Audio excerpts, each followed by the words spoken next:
यया तेरीव शर्मिष्ठा भर्तु बहुमता भवः।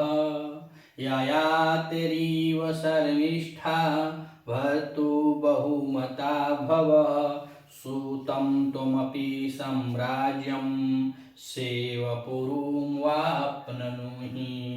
सेवपुरुं वाप्ननुहि। इससे पूर्व श्लोक नंबर 6 में पुत्री के वियोग में काश्यप ऋषि का वह श्लोक होता है जो चतुर्थ श्लोकों में पहला श्लोक था। यातस्य अर्ध शकुंतलेति हृदयं संपृष्टम उत्कंठया, यह श्लोक था। उसके बाद कहती हैं उनकी सखियां, दोनों सखियां कहते हैं कि हाला शकुंतले, हे प्रिय सखी, अवसित मंडलानी, तुम्हारा जो अनुकरण करना था, जो तुम्हारी साज सज्जा थी, तुम्हारा जो श्रृंगार था वह पूरा हो गया है। परिधस्व सांप्रतम क्षौम युग्नम, अर्थात यह जो रेशमी वस्त्र हैं अब इसको तुम पहन लो। जो ऋषि कुमार लेकर आते हैं, जो वृक्षों ने दिया था, उन रेशमी वस्त्रों को पहनने का अभिनय मंच पे होता है। फिर गौतमी आती है, गौतमी कहती है कि अब जाते जाते अपने पिता से शिष्टाचार मुलाकात कर लो। तो शिष्टाचार मुलाकात के लिए कहती है कि आचारम तावत प्रतिपद अश्व, अर्थात यह आपके पिता हैं, इनकी आंखों में खुशी के आंसू हैं, तो इनसे आप शिष्टाचार मुलाकात कर लीजिए। तब शकुंतला संवृतम अर्थात लज्जा से कहती है तात वंदे है, हे पिताजी प्रणाम हो।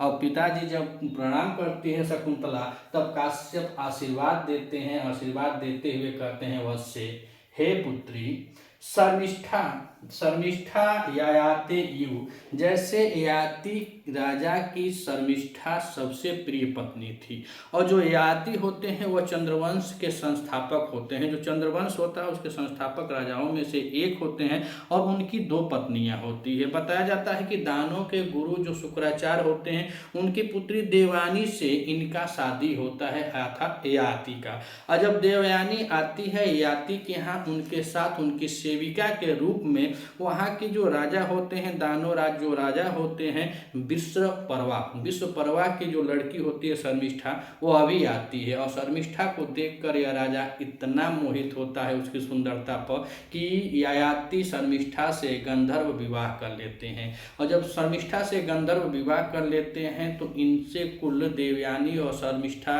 दोनों को मिला करके उनके 5 पुत्र होते हैं। उसी में शर्मिष्ठा और ययाति का पुत्र पुरु भी होता है जो चक्रवर्ती सम्राट होता है।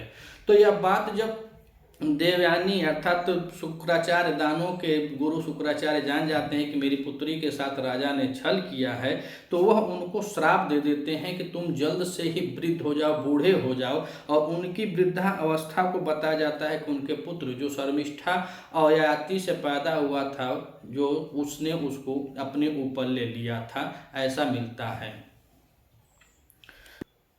तो वहाँ पे उनके अपने पिता की जो श्राप होता है वृद्धावस्था को, वो अपने ऊपर ले लेता। तो उसी को बताते हैं कि शर्मिष्ठा ययाति यु, जैसे ययाति ने शर्मिष्ठा को या शर्मिष्ठा ने अपने पति ययाति को प्राप्त किया, तो हो जाएगा वैसे शर्मिष्ठा ययाति। जैसे शर्मिष्ठा से की सबसे जो शर्मिष्ठा थी वह अपने पति की सबसे प्रिय पत्नी हुई, क्या उनके पास भी पत्नियां थी। और ठीक है, शकुंतला के लिए भी कहा जा रहा है, क्या है कि इससे पहले भी दुष्यंत की 2 पत्नियां हैं। तो वही बता रहे हैं कि शर्मिष्ठा याति यु, जैसे शर्मिष्ठा अपने क्या थी पत्नी, किसकी प्रिय पत्नी थी, तो याति की थी। और आगे कह रहे हैं कि भर्तु बहुमता भव, अर्थात भर्तु बहुमता भव, तुम भी अपने पति की सबसे प्रिय रानी बनना।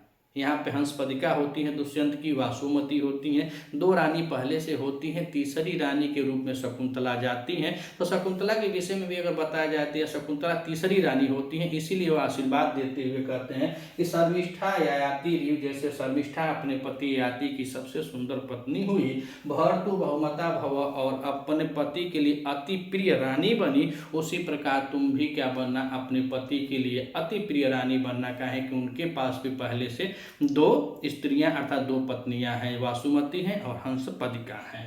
आगे कह रहे हैं कि तोमपि साम्राज्यम सुतम। अब देखिए तोमपि साम्राज्यम सुतम कह रहे हैं कि कैसे, तो कह रहे सा वह पुरुम, जो पुरु राजा थे, पुरु जी का, तो पुरु राजा जो थे वह सम्राट थे, और सम्राट के जैसे कह रहे हैं साह पुरुम इव, अर्थात तुमको भी चक्रवर्ती सम्राट पुरु के जैसे पुत्र की प्राप्ति हो, आशीर्वाद देते हैं। तो शर्मिष्ठा की जगह आप शकुंतला को जोड़ेंगे तो काश्यप शकुंतला जी को आशीर्वाद देते हैं, जैसे शर्मिष्ठा को चक्रवर्ती पुत्र पुरु पैदा हुआ था तो साह पुरुमियु, जैसे उसको पैदा हुआ जिससे उसको प्राप्त हुआ ऐसा चक्रवर्ती सम्राट, ठीक वैसे ही कह रहे हैं कि त्वमपि सूतम आपनुहि, त्वमपि सूतम आपनुहि, उसी प्रकार तुमको भी वैसा पुत्र प्राप्त हो। यह आशीर्वाद देते हुए अब शकुंतला को विदा करते हैं। तो आइए एक बार और देख लेते हैं।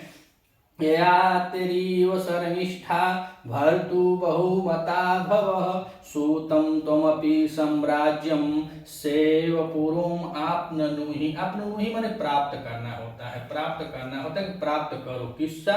तो कैसा? तो कहने कि साह एवं, वैसे ही जैसे शर्मिष्ठा ने पुरु को प्राप्त किया था।